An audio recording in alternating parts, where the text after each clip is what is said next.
ISL बनाम आई league भारतीय football में सर्वोच्चता की लड़ाई। पिछले कुछ दशकों में भारतीय फुटबॉल ने उल्लेखनीय वृद्धि देखी है, जिसमें इंडियन सुपर लीग आईएसएल और आई लीग देश की दो प्रमुख फुटबॉल लीग के रूप में खड़ी हैं। दोनों लीगों ने भारतीय फुटबॉल के विकास में महत्वपूर्ण भूमिका निभाई है। प्रत्येक ने अपनी अनूठी तरीके से योगदान दिया है। इस लेख में आईएसएल और आई लीग का तुलनात्मक विश्लेषण किया गया है, जिसमें उनकी इतिहास, संरचनाएं, प्रभाव और भारतीय फुटबॉल में उनकी सर्वोच्चता की ऑनगोइंग बहस को एक्सप्लोर किया गया है। इतिहास और गठन। आई लीग 2007 में स्थापित की गई नेशनल फुटबॉल लीग (NFL) की उत्तराधिकारी है, जो 1996 में लॉन्च की गई भारत की पहली पेशेवर फुटबॉल लीग थी। आई लीग को भारत में फुटबॉल के मानक में सुधार करने और खिलाड़ियों के लिए अधिक प्रतिस्पर्धी और पेशेवर वातावरण प्रदान करने के लिए बनाया गया था। इसमें मोहन बागान, ईस्ट बंगाल और चर्चिल ब्रदर्स जैसे क्लब शामिल हैं, जिनकी लंबी इतिहास और गहरी जड़ें हैं। इंडियन सुपर लीग आईएसएल 2014 में लॉन्च की गई IMG रिलायंस, स्टार स्पोर्ट्स और all India football federation AIFF द्वारा भारतीय फुटबॉल में क्रांति लाने के उद्देश्य से शुरू की गई थी। इस लीग ने फ्रेंचाइजी आधारित मॉडल को अपनाया, जो कि भारतीय प्रीमियर लीग IPL के समान था, और इसने महत्वपूर्ण निवेश और सेलिब्रिटी समर्थन को आकर्षित किया। ISL ने उच्च प्रोफाइल अंतर्राष्ट्रीय खिलाड़ियों और कोचों को लाया है, जिसका उद्देश्य भारतीय फुटबॉल की प्रोफाइल और गुणवत्ता को बढ़ाना है। संरचना और प्रारूप। आई लीग पारंपरिक लीग प्रारूप का पालन करती है, जिसमें निम्न स्तरीय लीगों से जुड़े प्रमोशन और रेलेगेशन सिस्टम होते हैं। टीमें राउंड रॉबिन प्रारूप में एक दूसरे से खेलती हैं और सबसे अधिक अंक हासिल करने वाला क्लब चैंपियन बनता है।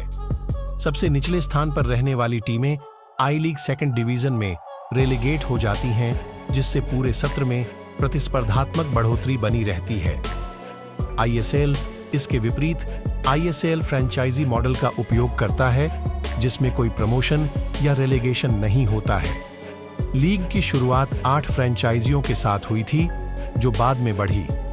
सत्र में डबल राउंड रॉबिन प्रारूप और प्लेऑफ होते हैं, जो एक भव्य फाइनल में समाप्त होते हैं, ताकि चैंपियन का निर्धारण किया जा सके। इस मॉडल ने वित्तीय स्थिरता सुनिश्चित करने और महत्वपूर्ण प्रायोजकों और निवेशों को आकर्षित करने में मदद की है। गार्ज, वित्तीय पहलू और विपणन क्षमता। आई लीग आईएसएल की तुलना में अधिक मामूली बजट पर संचालित होती है। क्लब अक्सर स्थानीय प्रायोजकों, फैन समर्थन और सीमित प्रसारण सौदों पर निर्भर करते हैं, जबकि इसने पारंपरिक क्लब संस्कृतियों को संरक्षित करने की अनुमति दी है। इससे कई क्लबों के लिए वित्तीय संघर्ष भी हुआ है।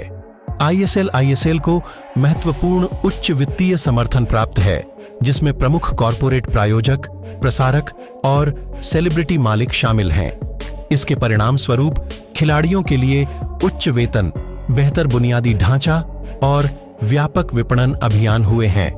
लीग की चमकदार प्रस्तुति और उच्च प्रोफाइल साझेदारियों ने घरेलू और अंतर्राष्ट्रीय दोनों स्तरों पर भारतीय फुटबॉल पर अधिक ध्यान आकर्षित किया है। भारतीय फुटबॉल के विकास पर प्रभाव। आई लीग स्थानीय प्रतिभाओं को पोषित करने और युवा भारतीय खिलाड़ियों को अपनी क्षमताओं का प्रदर्शन करने के लिए एक मंच प्रदान करने में महत्वपूर्ण रही है। कई खिलाड़ी जिन्होंने आई लीग में शुरुआत की, वे राष्ट्रीय टीम का प्रतिनिधित्व करने गए हैं। लीग का फोकस ग्रास रूट्स विकास और सामुदायिक भागीदारी पर है, जिसने भारत के विभिन्न क्षेत्रों में फुटबॉल में रुचि बनाए रखने में मदद की है। आईएसएल ने भारतीय फुटबॉल में एक नई पेशेवरता लाई है। अंतर्राष्ट्रीय सितारों और अनुभवी कोचों को आकर्षित करके लीग ने भारतीय खिलाड़ियों को उच्च मानकों की ट्रेनिंग और प्रतिस्पर्धा के सामने ला खड़ा किया है। रिलायंस फाउंडेशन, यंग चैंप्स कार्यक्रम जैसी युवा विकास पहलुओं पर आईएसएल का जोर भी ग्रास रूट्स स्तर पर फुटबॉल की वृद्धि में योगदान दिया है। फैन इंगेजमेंट और लोकप्रियता। आई लीग को खासकर मोहन बागान और ईस्ट बंगाल जैसे ऐतिहासिक क्लबों के प्रशंसकों के बीच वफादार समर्थन प्राप्त है। पश्चिम बंगाल, गोवा और केरल जैसे पारंपरिक फुटबॉलिंग राज्यों में मैच जोशीले दर्शकों को आकर्षित करते हैं, जो स्टेडियम में बिजली जैसी वातावरण बनाते हैं। आईएसएल ने आकस्मिक खेल प्रशंसकों और युवा जनसांख्यिकी सहित व्यापक दर्शकों को सफलतापूर्वक आकर्षित किया है। लीग के स्ट्रेटेजिक सोशल मीडिया उपयोग, सेलिब्रिटी समर्थन और मैचों के दौरान मनोरंजन तत्वों ने इसकी लोकप्रियता को काफी बढ़ा दिया है। आईएसएल के मैच प्रमुख खेल चैनलों और स्ट्रीमिंग प्लेटफार्मों पर प्रसारित होते हैं, जो भारत भर में बड़े दर्शकों तक पहुंचते हैं। कंक्लूजन, आई लीग और आईएसएल दोनों की अपनी अनूठी ताकतें हैं और उन्होंने भारतीय फुटबॉल के विकास में महत्वपूर्ण योगदान दिया है। आई लीग की पारंपरिक संरचना और स्थानीय प्रतिभा पर जोर ने खेल के ग्रास रूट्स को बनाए रखा है, जबकि आईएसएल की वित्तीय शक्ति और वैश्विक अपील ने भारतीय फुटबॉल को अभूतपूर्व ध्यान और पेशेवरता दी है।